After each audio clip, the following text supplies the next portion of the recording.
ஒரு கார்த்திகை மாத கருக்கிருட்டு. செங்கல்பட்டிலிருந்து படப்பிடிப்பை முடித்துக்கொண்டு எம்ஜிஆர் அவர்கள் நடுநிசி 12 மணி வாக்கில் காரில் வந்து கொண்டிருக்கிறார். கண் விழித்தவாறே தனது காரில் எம்ஜிஆர் அவர்கள் வந்து கொண்டிருந்த பொழுது வழியில் போலீஸ் உடையில் நின்ற ஒருவரை பார்க்கிறார். எம்ஜிஆர் அவர்களின் கார் அவரை கடந்து செல்கின்ற போது எம்ஜிஆர் அவர்களின் நெஞ்சில் பொறி தட்டுகிறது.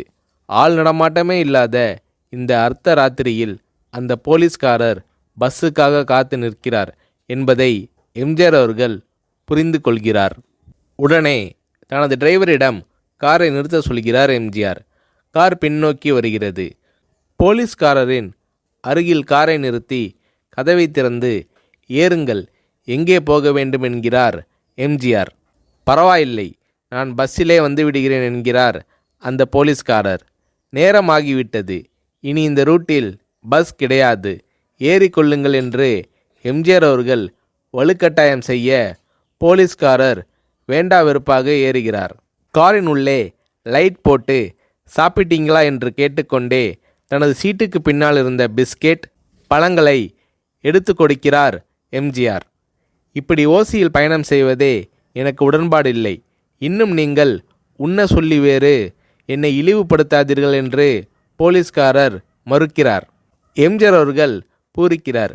இருப்பவனிலிருந்து இல்லாதவன் வரை படித்து பதவியில் இருக்கும் எத்தனையோ பேர் எனக்கு அது வேண்டும் இது வேண்டும் என்று எம்ஜிஆர் அவர்களிடம் வேண்டியதை பெற்று செல்கிறார்கள். ஆனால் சாதாரண பொறுப்பில் இருக்கும் இந்த போலீஸ்காரரின் நேர்மை எம்ஜிஆர் அவர்களை மெய்சிலிர்க்க வைத்துவிட்டது. எம்ஜிஆர் அவர்களின் கார் கத தூரத்தில் வந்து கொண்டிருந்தாலும் காரின் நிறத்தையும் ஒளியையும் மனம் கமலும் ஓடிக்கான் வாசனையையும் வைத்து இது எம்ஜிஆர் அவர்களின் கார் என்றும் கார் சென்ற தடத்தை தொட்டு வணங்குகின்ற அளவுக்கு புகழுடன் திகழ்ந்த நேரம் அது. அரை மணி நேரம் கார் சென்று கொண்டிருக்கிறது. ஆனால் அதுவரை எம்ஜிஆர் அவர்களை பற்றி பெரிதாக போற்றி புகழ்ந்து பேசாமல் அந்த போலீஸ்காரர் வந்ததே புரட்சித் தலைவர் எம்ஜிஆர் அவர்களுக்கு அந்த போலீஸ்காரர் மீது மரியாதையை கூடுதலாக்கியது. நான் தான் எம்ஜிஆர் என்கிறார் எம்ஜிஆர். கேள்விப்பட்டிருக்கிறேன் என்கிறார் அந்த போலீஸ்காரர். பொன்மனச்செம்மல் எம்ஜிஆர் அவர்களின் முகத்தில் கோபம் இல்லை, பதிலுக்கு பொன்முறுவல் மலர்கிறது. என் படங்களை பார்த்து இருக்கிறீர்களா என்று கேட்கிறார் எம்ஜிஆர். நான் சினிமாவே பார்ப்பதில்லை என்கிறார் அந்த போலீஸ்காரர். புரட்சித் தலைவர் எம்ஜிஆர் அவர்கள் இன்னும் பிரமிக்கிறார். இப்போது கார் சத்தத்தை தவிர ஒரே நிசப்தம். போலீஸ்காரர் தனது வீட்டிற்கு 1/2 கிலோமீட்டர் தூரத்திற்கு முன்பே காரை நிறுத்த சொல்லி இங்கேயே இறங்கிக் கொள்கிறேன் என்கிறார்.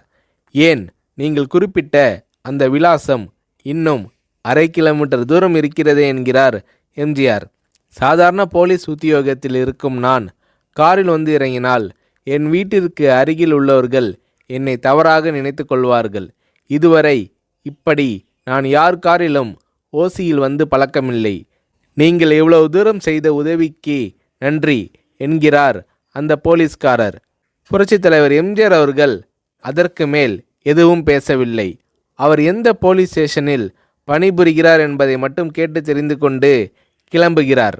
அடுத்த நாள் செங்கல்பட்டு போலீஸ் ஸ்டேஷனுக்கு ஃபோன் செய்து நான் எம்ஜிஆர் பேசுகிறேன் என்கிறார் எம்ஜிஆர். ஃபோனை எடுத்த டிஎஸ்பி உதறலோடும் உற்சாகத்தோடும் தலைவரே வணக்கம் என்கிறார். இரவு சந்தித்த போலீஸ்காரரை பற்றி விசாரிக்கிறார் எம்ஜிஆர். அந்த டிஎஸ்பி சொல்கிறார், நீங்கள் குறிப்பிடும் அவர் இன்று விடுப்பில் இருக்கிறார். அவர் கையூட்டு வாங்காதவர், கடமை தவறாதவர், காவல்துறையின் நேர்மைக்கு இவரே இலக்கணம். வெற்றிலை பாக்கு, பீடி, சிகரெட் போன்ற போதை வஸ்துக்கள், நாடகம், சினிமா போன்ற பொழுதுபோக்கு அம்சங்களையெல்லாம் இவர் அறியாதவர். கல்யாண வயதில் உள்ள 3 பெண்களையும் கரை சேர்க்க முடியாமல் கஷ்டத்தில் இருக்கிறார் என்கின்ற விபரம் டிஎஸ்பியால் எம்ஜிஆர் அவர்களுக்கு சொல்லப்படுகிறது. அவரை நாளை என் தோட்டத்திற்கு வர சொல்லுங்கள் என்கிறார் எம்ஜிஆர். கேட்டுக்கொண்ட டிஎஸ்பி உங்களோடு ஃபோனில் ஆளுக்கு ஒரு வார்த்தை பேச இன்ஸ்பெக்டர், சப் இன்ஸ்பெக்டர் உட்பட எல்லோரும் ஆசைப்படுகிறார்கள். ஃபோனை அவர்களிடம் கொடுக்கலாமா என்கிறார். எம்ஜிஆர் அவர்கள் கொடுங்கள் என்கிறார். பேசுகிறார். அந்த போலீஸ் ஸ்டேஷனே புண்ணியம் பெற்றதாக மகிழ்ச்சி அடைகிறார்கள் அந்த போலீஸ்காரர்கள். மறுநாள் அந்த போலீஸ்காரர் ராமவரம் தோட்டத்திற்கு அழைத்து வரப்படுகிறார். அவரிடம் பேப்பரில் மடித்த பெரிய பணக்கட்டை கொடுத்து, இதை வைத்து உங்கள் பெண்களின் கல்யாணத்தை நடத்துங்கள் என்கிறார் எம்ஜிஆர். போலீஸ்காரர் மறுக்கிறார். நான் ஏதாவது உங்களிடம் காரியமாற்ற சொல்லி அதற்காக கொடுத்தால் அது தவறு. என்னால் ஆக வேண்டியது உங்களுக்கும், உங்களால் ஆக வேண்டியது எனக்கும் எதுவும் இல்லை. நான் உங்கள் கூட பிறந்த ஒரு சகோதரனாக நினைத்து கொடுக்கிறேன், பெற்றுக்கொள்ளுங்கள் என்று சொன்ன பிறகு கேட்டும் கூட கிள்ளி கொடுக்காத கனவான்கள் வாழும் இந்த உலகில் ரோட்டில் நின்றவனை அழைத்து சென்று அள்ளி கொடுத்த எம்ஜிஆர் அவர்களின் கருணையில் நெகிழ்ந்து போய் பெற்றுக்கொள்கிறார் அந்த போலீஸ்காரர். பிறகு ஒரு தேதியில் புரட்சித் தலைவர் எம்ஜிஆர் அவர்களே சென்று அந்த போலீஸ்காரரின் 3 பெண்களின் திருமணத்தையும் நடத்தி வைத்து வாழ்த்தி இருக்கிறார்.